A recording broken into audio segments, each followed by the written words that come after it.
Hey y'all, should we have like a little intro song or something for these lectures? A little jingle or something? Da da da da da da da da da da da da. I don't know. Just on my mind. Hey, let's talk about differential equations.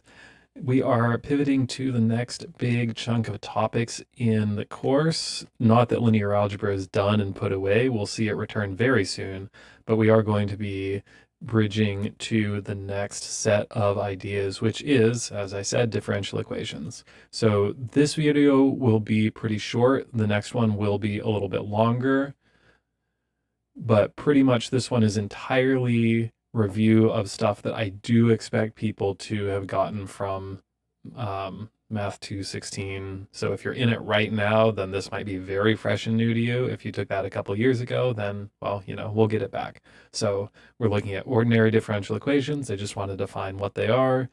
The one way I actually know how to solve them, there are other techniques that I'm kind of aware of, but there's one that is not bad at all that is actually very useful for a pretty big set of problems. And then I'll introduce a little bit of a hack as well. And that's it. So an ordinary differential equation is an equation with one variable. This is what makes it ordinary.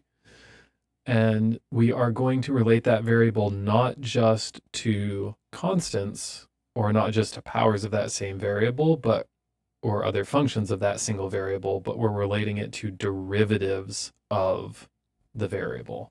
This is going to be written down with y of x being some function of x, and then y prime indicates the first derivative. Y double prime indicates the second derivative, triple prime, quadruple prime, whatever. So an example of a differential equation would be something like this: y prime equals y squared. So what this means is that the derivative of the function equals the square of the function. And so to pose that as a question, it's like, well, what function, when you differentiate, do you get the square of the original thing? So you think of it and you're like, okay, what if I have like x to the n? Well, that reduces the power of n. Cosine, derivative of cosine is sine, plus or minus sine, I don't know. Exponentials, no, derivative of an exponential is still an exponential. Not actually super obvious, but there are techniques for solving these kinds of equations. And here's the one that I know: separation of variables. This is the biggie. This is the really helpful, really useful one that I do want people to learn to use and be able to apply in this class. So what you do is you separate the variables. It's right there in the name. I don't know what else to say. You move all of your y's to one side of the equal side. You move equals sign, and you move all your x's to the other side of the equals sign, and then you can do some integration. You may have actually learned this in your calculus course. Some calc courses cover this, some don't. But if you have not seen this before, here's how it looks. We're going to pull an example from thermodynamics, so a nice MSE example, and we're looking at, in this case, Boyle's law. So we have this relationship between pressure and volume that, in this case, we're writing the volume as a function of the pressure, and that there's a relationship between the volume and its derivative, that the derivative of the volume is equal to the volume, well, negative the volume over the pressure. So to solve this, we do separation of variables. You take the dp and you move that over to the right-hand side. You take the v and you divide that over to the left-hand side. And so now you have this separated form. V's on the left, p's on the right. Integrate both sides. And when you integrate 1 over variable, you get log of the variable. And this is indefinite integration in this form. Indefinite integral, indefinite integral. So there is going to be a constant of integration that appears that is actually very important, because this is just the general solution to this equation. This is saying that all equations that meet this criterion of derivative equals negative v over p, all of those equations are possible solutions. And what distinguishes them from each other, I almost said differentiates, but that's a very tricky word right now. So what distinguishes them from each other is this constant of integration, and that's determined by what the bounds on these integrals are. What are the actual specific values in a given physical problem that allow you to decide what the solution exactly is, rather than just what the solution kind of looks like. Okay, so now we do a little bit of properties of logarithms magic. We say that the sum of the logs is the log of the product, and then you exponentiate to get rid of the logarithm. And this k, I've just relabeled variables. This is just e to the c, but e to a constant is still some constant.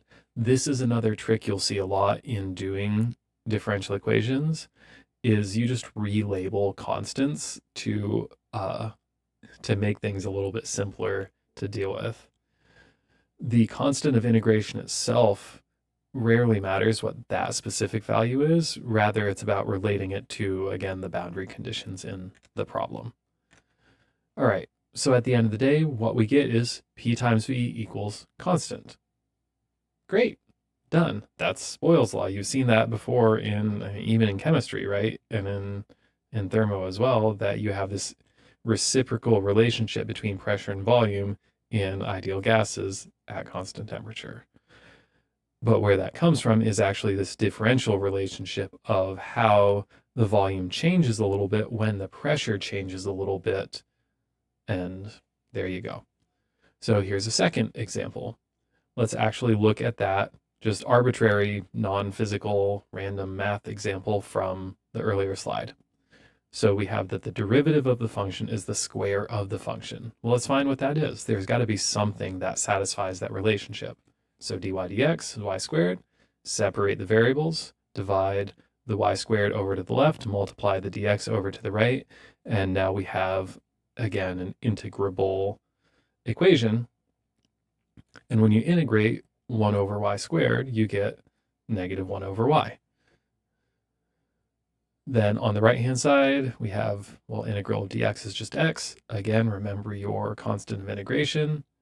And so then when you rearrange and solve this equation, here's what we get. Y equals 1 over some constant minus x. You look at that and you're like, oh yeah, that works. Because that's something like x to the negative 1 power. And then when you differentiate that, you get negative x to the negative 2 power. And sure enough, that is the square of the original function. So hey, it works out. Then once again, when you're doing this integration in a specific example, then you would be able to put bounds on those integrals, and then you would have a specific value for C rather than just a generic value. And I've been saying this boundary conditions over and over, so just in case I haven't really made my point, they're kind of a big deal. In order to deal with this constant of integration, to find a specific solution, you have to look at the specific values in that specific case. And that is what we are calling boundary conditions.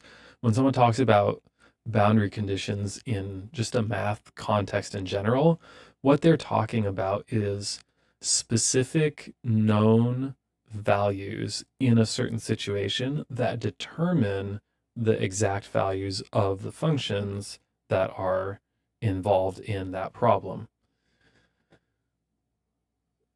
So there are two different ways that you can handle this. Again, I'm hoping you saw this in your calculus class. If not, feel free to come ask about it. So if you know the starting and ending values of your variables in the problem, like in the Boyle's law case, if the problem tells you that, okay, when the volume is 1 liter, the pressure is 1 atmosphere. And so then you're like, okay, I'm going to have 1 on the bottom and 1 on the bottom. And then when the volume is, I don't know, 10 liters, then the pressure is 1/10 of an atmosphere.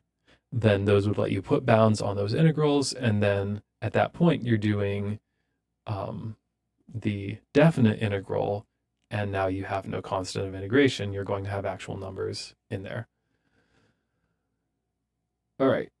Or you can solve for your equation, leave it in terms of C, like, sorry for all the scrolling, like in this example, you might be given an initial condition in a problem. Like the problem tells you, when y equals 1, x equals 7. So then what you would do is you'd put in 1 for y, and you'd put in 7 for x, and then you'd solve for that c value, and then you would have the value of c for that situation. So then you would get your specific solution, y equals 1 over whatever that number is, minus x. All right. I am going fast on this because, again, I do expect that this part has been reviewed. If it's not, come talk to me. A little bit of terminology here. When we talk about the order of a differential equation, we are talking about the number of derivatives that are involved. So if you have a third order equation, you're going to have the third derivative of your function somewhere in that expression. If you have a fourth or a fifth or whatever, then it means that you're taking the fourth or fifth derivative of the function. And there is a relationship here that's important, which is to find the exact solution for a specific problem, you need the number of boundary conditions equal to the order of the differential equation. So if you have this third order equation here, in order to get a specific solution, you have to have 3 boundary conditions involved because there are 3 constants of integration that come from undoing those 3 derivatives. This is not the same thing as the algebra idea of, oh, if you have 3 equations and 3 variables, then you can solve it. But analogously, I feel like there's a certain comparison here where you're like, yeah, I need 3 different known quantities to solve for these 3 unknown things.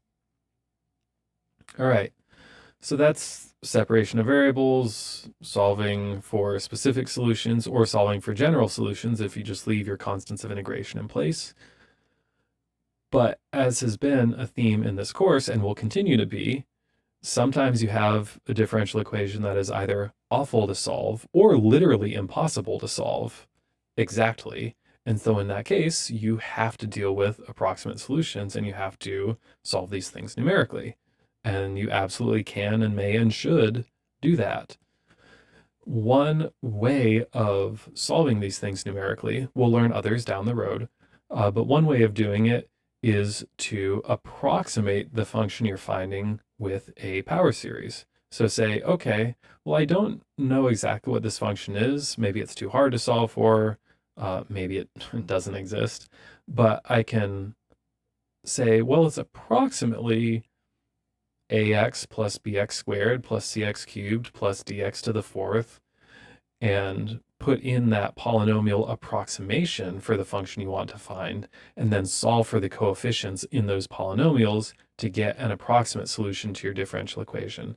We will have an example of that on the homework.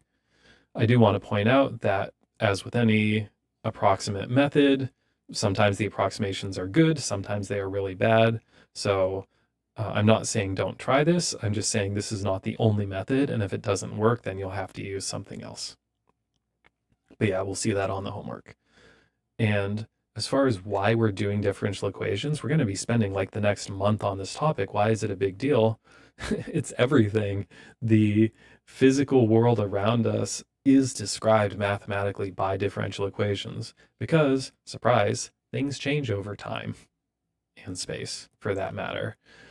And to say it a little bit more mathematically, when we look at rates of change, this is the whole derivative thing, the rates at which quantities in the physical world change partly depends on the values of those quantities themselves.